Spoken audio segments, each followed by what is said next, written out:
શ્રી સારસ્વતમ સંચાલિત પુંજાભાઈ આણંદજી હાઈસ્કૂલ નિરોણાના વિદ્યાર્થીઓ માટે ગુજકોસ્ટ કચ્છના સહયોગથી રિજિયોનલ સાયન્સ સેન્ટર રાજકોટ ખાતેનો એક દિવસીય શૈક્ષણિક પ્રવાસ યોજાયો। જ્ઞાન વિજ્ઞાનને ઉજાગર કરતા આ વિશેષ પ્રવાસનું આયોજન શાળાના આચાર્ય શ્રી ડોક્ટર વીએમ ચૌધરી સાહેબ તેમજ ગુજકોસ્ટ કચ્છના કોઓર્ડિનેટર પ્રવીણભાઈ મહેશ્વરીના માર્ગદર્શન હેઠળ યોજવામાં આવેલ હતો, જેમાં ધોરણ 9 થી 12ના 46 વિદ્યાર્થીઓએ ભાગ લીધો હતો અને તેમની સાથે શાળાના 3 શિક્ષકો પણ જોડાયા હતા।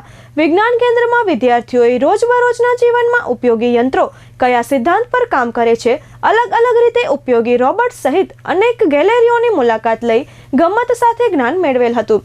રિજનલ સાયન્સ સેન્ટર રાજકોટના આ પ્રવાસ વિદ્યાર્થીઓ માટે જ્ઞાનવર્ધક, વૈજ્ઞાનિક ચિંતન તેમજ અભિગમને કેળવનારો અને વિશ્વને વધુ સારી રીતે વૈજ્ઞાનિક દ્રષ્ટિકોણથી સમજનારો પુરવાર થયેલ હતો।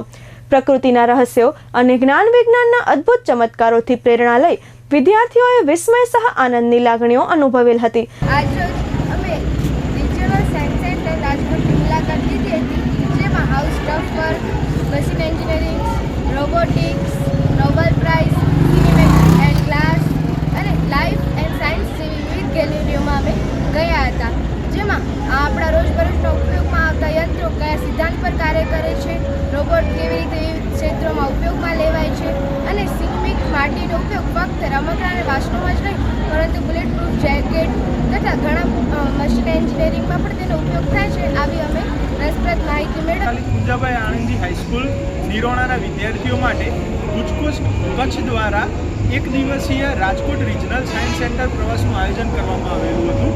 આ સમગ્ર પ્રવાસનું આયોજન આચાર્ય શ્રી ડૉક્ટર વીએમ ચૌધરી સાહેબ તેમજ ગુજકોસ્ટ કોઓર્ડિનેટર પ્રવીણભાઈ મહેશ્વરી દ્વારા આયોજન કરવામાં આવેલું હતું, જેમાં શાળાના ધોરણ 9 થી 12ના કુલ 46 વિદ્યાર્થીઓ જોડાયેલા હતા અને સાથે સાથે શાળાના 3 શિક્ષકો પણ એની અંદર જોડાયેલા હતા।